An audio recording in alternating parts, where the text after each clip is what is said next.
This is my first time back at the Nuyo in 4 or 5 years. I'm excited. This is 50 plus years of a global arts movement.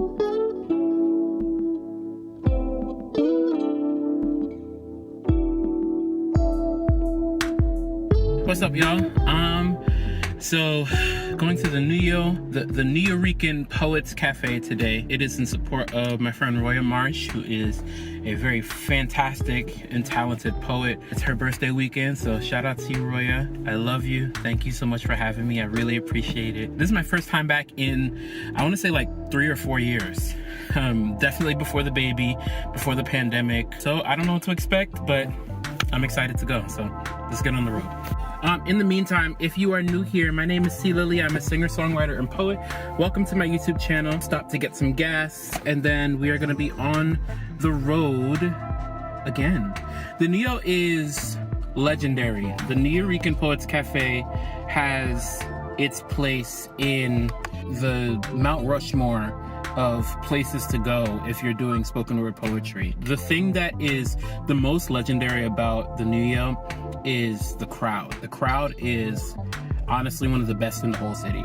And I'm going to a Friday night slam. Now, I don't like slam. I appreciate slam, and I'll probably talk more about that later. The only reason that I'm slamming tonight is because Roya asked me to. I'll explain more about it later. I'm glad to be going back, and I'm glad to get a chance to be around the slam community again. So, hey, listen, cheers. Let's head back on the road. All right, so I'm almost there, not there yet. I just realized I left all types of tripods home. I have a portable one, a camera, and of course the big one. I wouldn't have brought the big one with me. I don't know what the clips are gonna look like tonight when I go to perform, so if they look crazy, never. I don't know what sound that was, but don't judge me. Dear American Christian, Jesus Christ, our Lord and Savior, is not an American. He was not born in a bustling liberal city nor a rural conservative town. He was not Western.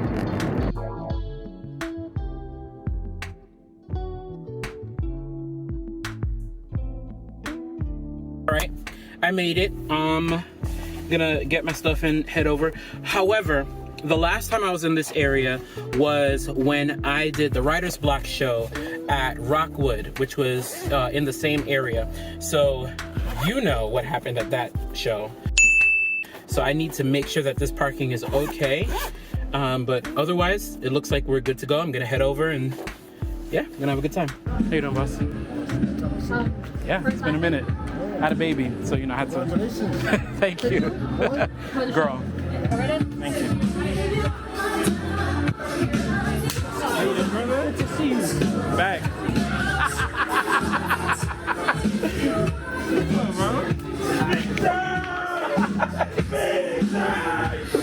Welcome home, Big Jack! Wait. Hi. Clarification. My nickname became Big Church because I came in as a Christian poet and notice was taken and they decided that my name should be Big Church. So I am C. Big Church Lilley. What did he say? No, that doesn't work. Anyway, let's get back to it.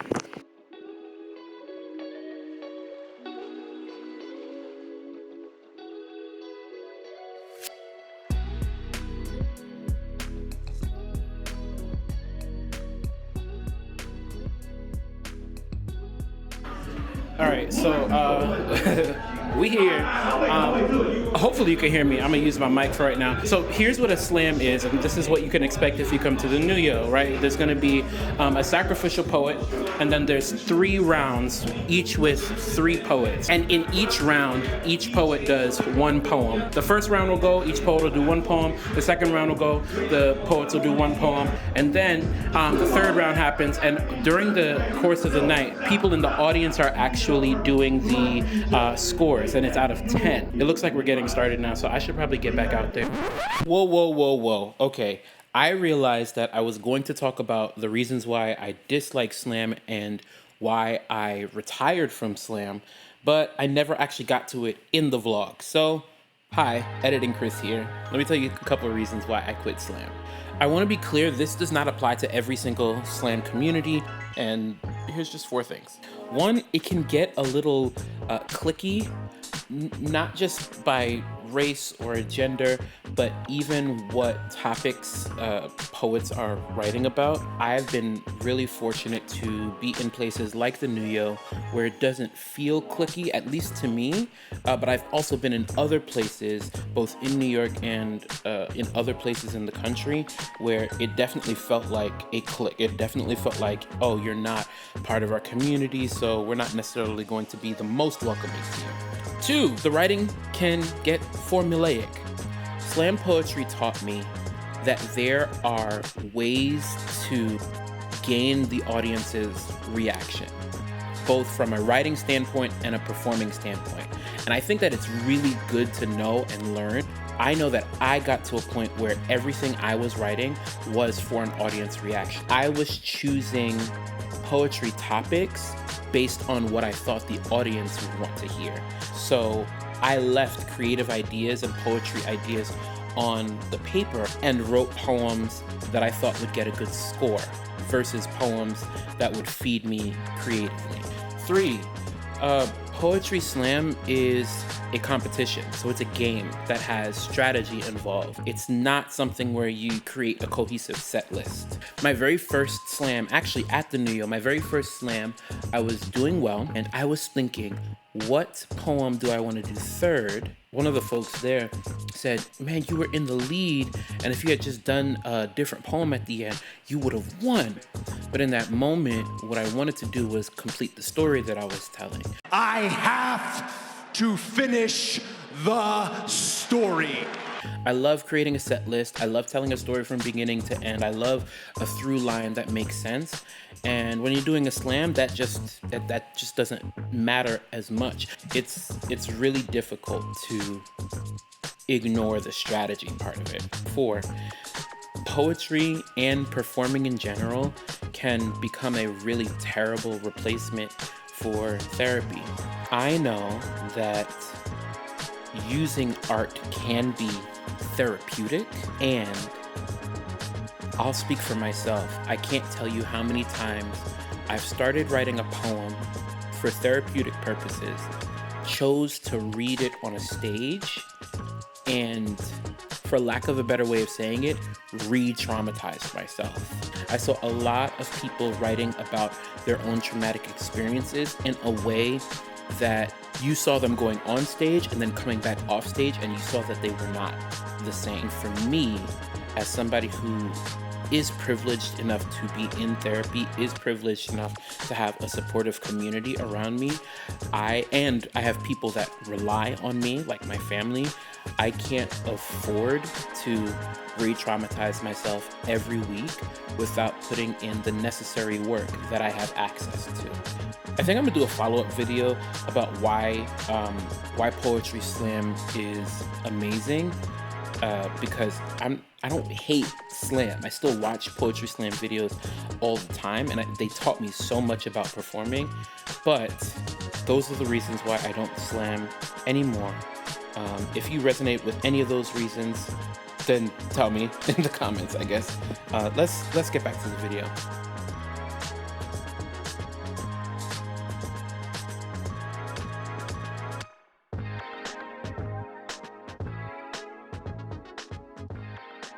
My name is Jive Poetic.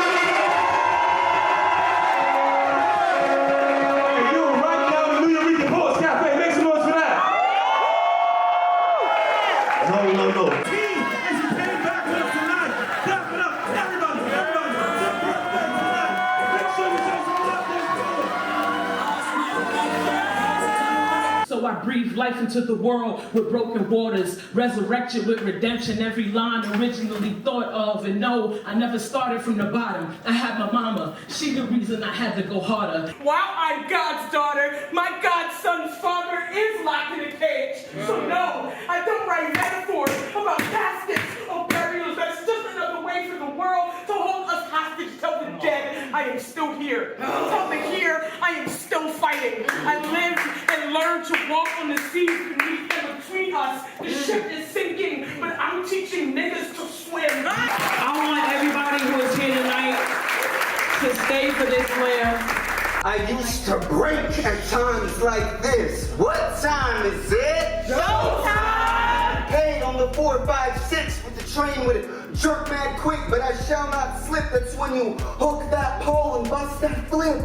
See my head come loose. Through the air it flew. If it hits anybody, then they just might sue. But it landed on her head neat. Swag as few.